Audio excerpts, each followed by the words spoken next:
We all know that weather loves to change here across West Michigan, and forecasting that change can be challenging. Sometimes challenging for the next day, but try doing it for an entire season. Well, actually going into the winter season, Storm Team 8 was fairly confident that we had a good forecast. But yes, humble pie was served, so let's break it down. First, let's begin with how the meteorological winter shaped up before we get into why the forecast changed.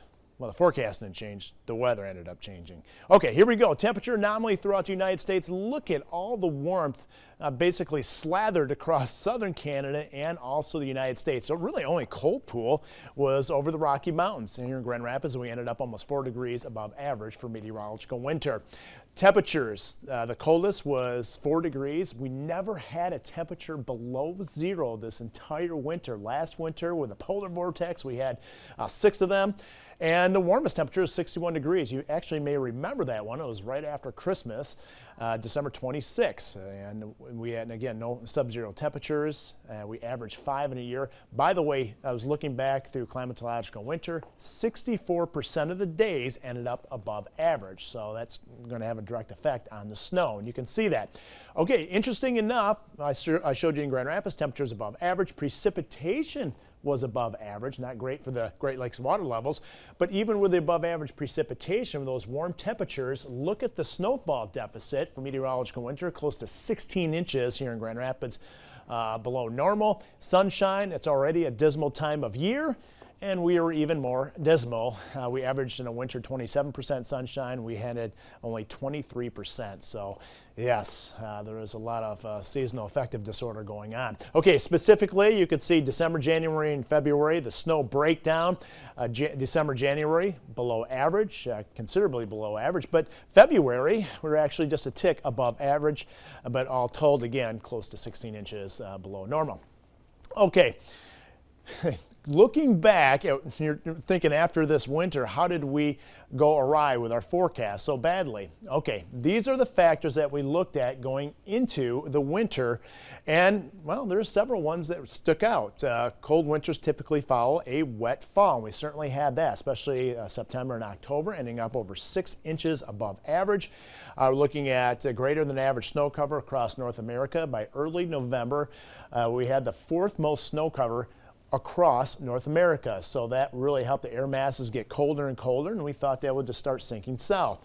But the most important thing, and it always is going into especially a winter forecast, or what are the ocean temperatures doing, especially in the Pacific Ocean, the largest ocean in the world. Keep in mind that there's 1,000 times more heat energy in the ocean water temperatures than the air above it. So we always look there first. And here was the signal. This is November 2019. Big warm blob of warmer than average temperatures over the sea surface in the northeastern Pacific, the Gulf of Alaska, right up to the coastline of California. So we take a look at other years where that has happened, and 2 notable ones in recent memory is 2013 and 14, 2014 and 15. We call those analog years.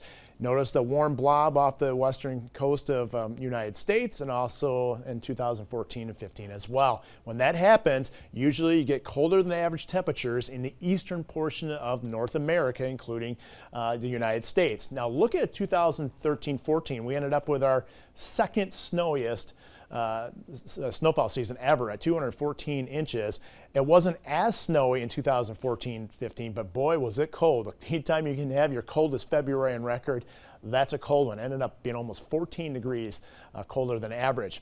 Look what happened. Now, these temperatures were expected to kind of stay. The configuration was supposed to stay, or we thought it would stay. That did not happen.